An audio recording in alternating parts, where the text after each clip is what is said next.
बिस्मिल्लाहिर्रहमानिर्रहीम। वलीमा का रोज़।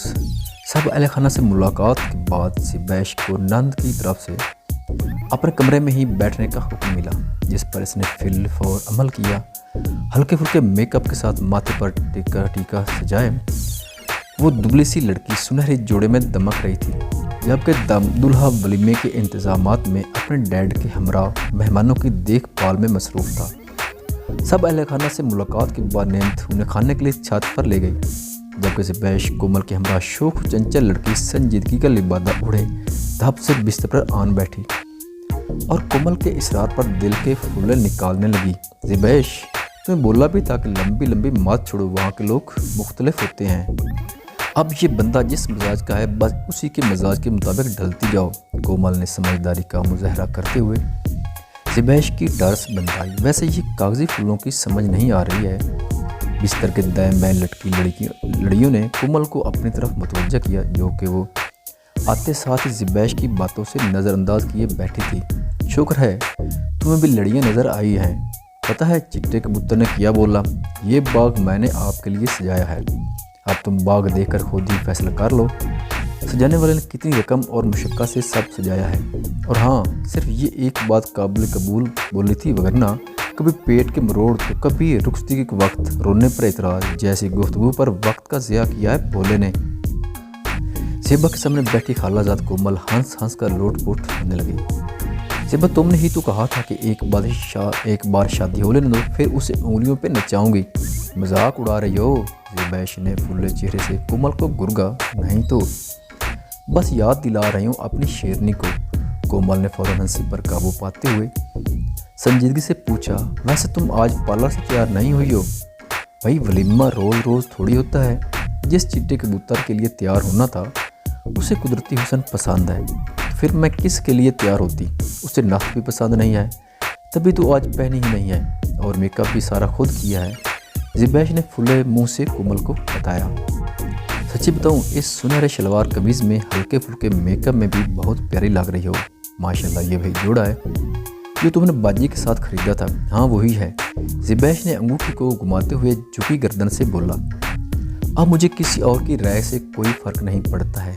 हाय ये तुम एक ही रात में ही चिट्टे कबूतर के इश्क में गोडे गोडे डूब चुकी हो।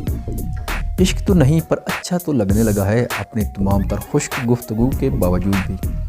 ज़िबैश के चेहरे पर तनक रंग बखेरने लगी तो फ़ौरन कलाइयों में पड़ी चूड़ियों से खेलने लगी। मेरे सामने वैसे ही बुराइयां कर रही हो और अंदर से तो भी बड़ी घनी है। कोमल ने भवें सकेटते हुए बोला। भाई जब हर वक्त वो चेहरे पे मुस्कुराहट सजाए रखेगा तो अच्छा ही लगेगा ना। और मुझे तुम के बजाय आप कहकर मुखातिब करता है, जबकि मैं उससे 2 बरस छोटी भी हूँ। वैसे सच्ची बताऊँ, बहुत तमीज़दार और सुलझा हुआ है।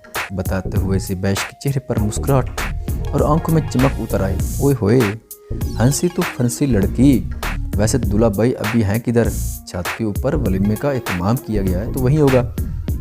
मैंने भी कह दिया था दिन की रोशनी में मुझे कमरे के करीब फटकते हुए भी नजर ना आओ। है तुमने ऐसे क्यों बोला है? कोमल शुशदा रह गई। हाँ तो मैं कोई डरती थोड़ी हूँ। इवें काम की बात करता नहीं है और बस मुस्कुरा कर देख के क्या तुक बनती है भला। जो बात या चीज़ मुझे पसंद है उसके बिल्कुल बरअक्स बोलता है। वैसे ज़िब्बा, तुझे मुंह दिखाई का तोहफा बड़ा नादिर मिला है। कोमल ने खिलखिलाते हुए ज़िब्बा को छेड़ा। मुझे हर चीज़ बड़ी नादिर मिली है। अब तुम ये बताओ किस उल्लू को शादी के रोज़ भी असाल का मर्स लाक होता है? मुझे बताने लगा, मैं तो जब से आया हूँ 10 लगे हुए हैं, फिर मुझसे भी रहा ना गया तो पूछ बैठी। ज़िब्बा लापरवाही से मुंह के जाविये बदलते हुए चिढ़कर बोली, तुमने क्या पूछ लिया पगली? कोमल खैफ होकर देखने लगी। कुछ खास नहीं, बस यही कहा क्या आप हमारे घर बीरफ हाजत के लिए बैतुल खुला गए थे? कहने लगा जी 2 बार। या अल्लाह। कोमल हंस कर बेहाल होने लगी। शादी की पहली रात कौन इस तरह की गुफ्तगू करता है भला? भाई जब वो अपने मसाइल बता रहा था तो मैंने भी सोचा मसाइल की तह तक तो जानना बनता है। कोमल को मुफीद मालूमात पहुँचाते हुए ज़िबैश खुद हंस कर बेहाल होने लगी। पर कोमल तो दिल पर ना ले, आज जो भी कहेगा मैं उसके बरअक्स बोलूँगी। पुरएतमाद ज़िबैश दोबारा जोश से बोली। ससुर की तबीयत के पेश नज़र जो ही महपरा ने कूड़े वाली बाल्टी उनके सामने ला कर रखी तो वो साथ ही ज़ोर से उल्टियाँ करने लगे। महपरा खुद नाजुक हालत में अपनी उल्टी रोकते हुए दरवाजे की ऊँट में हो गई। तक सुसर को देखकर उसकी अपनी उल्टी ना निकले, जबकि उसका जी बहुत मतलाने लगा। बार बार उबकाइयाँ करते हुए वो बड़े पेट को पकड़े हनूस दरवाजे के पीछे ही खड़ी रही। जब तक सुसर फारिग नहीं हुए वो खुद पर जिबर किए उनका इंतज़ार करती रही।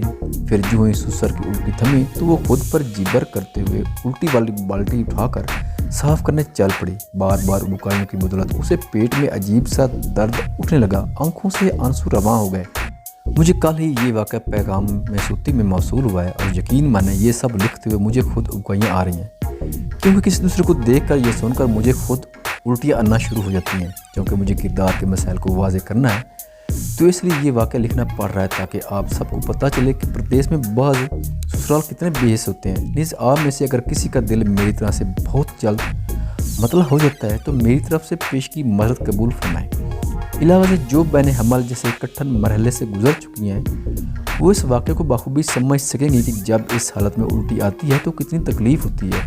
पेट में शदीद दर्द उठता है और दीगर छोटे मोटे मसाइल खोलकर सामने आते हैं। सफाई की तमाम तर मुशक्क़त के बाद जो ही महपारा कमरे में वापस लौटी तो सुसर ने उसे सामने बिठाकर घंटा पर खूब बेइज्जती की। तुम कितनी बेहिस लड़की हो, मैं यहाँ शदीद तकलीफ़ में मुब्तला हूँ और तुम यहाँ मेरी देखभाल की बजाय ऊपर कमरे में चली गई थी। तुम हर वक्त अपना सोचती हो, दूसरा कोई मरता है तो मरता रहे, तुम्हें इससे कोई फ़र्क नहीं पड़ता है। आखिर तुम चाहती क्या हो? तुम्हें जिस बात से मना किया जाए तुम वही करती हो। अंकल, मैं ऊपर नहीं गई थी बल्कि इधर ही दरवाजे के पीछे खड़ी थी क्योंकि मेरी अपनी तबीयत ख़राब होने लगी थी। झूठ बोलती हो तुम। अंकल, यकीन करें मैं झूठ नहीं बोल रही हूँ, वो बर्राई आवाज़ में अपने सफाई देते हुए बोली, जबकि मुखातिब ने बेहिसी से गर्दन झटकते हुए कहा, बीमार की बड़ी खिदमत कर ली है, अब तुम जा सकती हो। महपारा बोझल कदमों से आंसू बहाती ऊपर कमरे में जाने के बजाय बावर्ची खाने में दीगर काम निपटाने चली गई। यहाँ पर रस्म होती है कि वलीमे के बाद अगर लड़की मेके जाना चाहे तो जा सकती है, पर आप क्यों नहीं गई? क्यों आप चाहते थे कि मैं चली जाती? नहीं, ऐसी बात नहीं है। अगर आप जानना चाहती हो तो मैं आपको हरगिज़ नहीं रोकता। वो चिट्टे कबूतर बोल देता, नहीं, आपके चले जाने से मेरा दिल उदास होता है। ज़बैश दिल ही दिल में कुड़ कर रह गई और फिर बिना इजाज़त मांगे खुद ही शुरू हो गई। कहकशाओं की बारात भी हो सकती थी, उनसे दिल की कोई बात भी हो सकती थी। हमीम, सच्ची पूछो तो मुझे शेर की समझ ही नहीं आई है, आप भी कितने बोले हैं। वो मुस्कुराई, चले कोई बात नहीं है, मैं आपको गाना सुनाती हूँ। पता है कॉलेज में लड़कियाँ मेरी दीवानी थी, सभी का दिल करता था कि वो हमारे बड़े से मजमूए का हिस्सा बन जाए। इन हमाक से सुनता समीर इस अल्लाह दोशीज़ा की बातों पर मुस्कुराने लगा। आपकी कितनी सहेलियाँ थीं? समीर के पुरतजस्सुस नरम लहजे पर ज़बैश ने अटला कर कहा, 2-4 नहीं बल्कि 200-400 बोले तो कोई मजाका नहीं है। कॉलेज की 11वीं 12वीं अलगर्स मुझसे बड़ी 13वीं 14वीं वाली लड़कियां भी फरिफ्ता थीं। अच्छा, इसकी कोई ख़ास वजह? समीर ने तकिए से टेक लगाते हुए मुस्कुराहट दबाते हुए उससे देखा। बड़ी हुनरमंद लड़की थी, मसलन कैटवॉक, बिल्ली वाली चाल की महरा, शेर और गानों में बड़ी महारत हासिल है। बिल्ली वाली चाल कौन सी होती है? आप इधर ही बैठे, मैं आपको बिल्ली वाली चाल चल कर दिखाती हूँ। वो बिस्तर से उतरकर दुपट्टे को सर पर लहराते हुए गर्दन अकड़ाए बिल्ली वाली चाल चलने लगी। वो शौक से लड़की अपने कारनामे पर फाखिर से बिस्तर की जानिब लौटी तो समीर को संजीदगी से देखते पाकर ठिठकी, क्यों, अच्छा नहीं चली? हम नहीं, ऐसी बात नहीं है। समीर ने टाला, तो फिर आप मुस्कुराया क्यों नहीं है? अच्छा छोड़ो, कोई और बात करो। अब मैं बात नहीं बल्कि आपको अच्छा सा गाना सुनाऊंगी जिसकी लड़कियां अक्सर फरमाइश करती थीं। अगर तुम मिल जाओ ज़माना छोड़ देंगे हम, तुम्हें पाकर ज़माने पर से रिश्ता तोड़ देंगे हम। ज़बैश की मीठी मुदर आवाज़ कमरे में गूंजने लगी जबकि सुमैर मुस्कुराते हुए नफ़ी में सर हिलाने लगा, जिसे ज़बैश ने मुकम्मल तौर पर नज़रअंदाज कर दूसरा गाना शुरू कर लिया। किया है जो प्यार तो पड़ेगा निभाना, रख दिया कदमों में दिल नजराना, कबूल कर लो है कबूल कर लो। आंखें मटकाते हुए और अदाएं दिखाते हुए वो सुमैर को खोलकर हंसने पर मजबूर कर गई। शुअर के लिए गाने के हवाले से चंद दिनी मालूमात भी मुलाजा फरमाएं।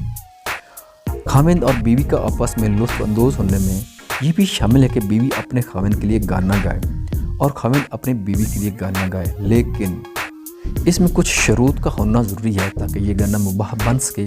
ज़ैल में कुछ शरूत दी जाती हैं। ये गाना आलात मौसीकी मसलन पियानो और बांसुरी, बाजा, ढोल वगैरह से खाली हो। गाना कलाम है, उसकी अच्छी चीज़ है, और बुरी और कभी गलत और कभी होगी। इसलिए वाजिब और ज़रूरी है कि ये गाना लोगों की इज़्ज़त में तान या किसी मोइन औरत के लिए औसाफ़ बयान करने से खाली हो, और उसके साथ साथ वो इबादत याद और दीनी अशार के ख़िलाफ़ कलाम से खाली होना चाहिए, और गज़ल होने में कोई हर्ज नहीं। और इस तरह खामिन और बीवी के औसाफ बयान किए गए तो भी कोई हर्ज नहीं। अगर मामला दोनों के मुताल्लिक़ हो तो उसकी कोई हदूद नहीं है। और इन दोनों यानी खामिन और बीवी के लिए तो लफ्ज़ी और औसाफ वाली गज़ल से भी बड़ी चीज़ जायज़ है, यानी जमा। उसके अलावा ये गाना खामिन और बीवी के अलावा कोई और सुन रहा हो, चाहे उनकी औलाद हो, अगरचे वो छोटी उम्र के ही हों, फिर भी ना सुन रहे हों, या पड़ोसी वगैरह, उसके अलावा कोई और अजनबी मर्द भी। यहाँ बच्चों को चाहे वो छोटी उम्र के ही हों गाना सुनने से मना इसलिए किया गया ताकि उनकी तरबियत में खलल पैदा ना हो, और इसलिए भी कि वो लोगों को कहते फिरेंगे और फिर उनके जहनों में अपने घर वालों की गलत सूरत पैदा हो जाएगी। और ये बात तो सबको मालूम है कि खामिन और बीवी के लिए हर मुबाह चीज़ बच्चों के सामने एलानिया तौर पर नहीं की जा सकती, मसलन बोसों कुनार और छुन्ना और जमा वगैरह। शेख मोहम्मद नासिरुद्दीन अलबानी रहमतुल्लाह अलैह से बीवी का अपने खाविंद के लिए गाने का हुक्म दरियाफ्त किया गया, तो शेख रहमतुल्लाह का जवाब था, अगर तो गाने से मकसूद और मुराद खूबसूरत आवाज़ के साथ इन अल्फाज में गुनगुनाना है जो हर मुसलमान के लिए साले हों और वो बोल सकता है, तो फिर वो चाहे गुनगुना सकती है, लेकिन इसमें एक शर्त है कि इससे फ़र्ज़ चीज़ ज़ाय ना होती हो।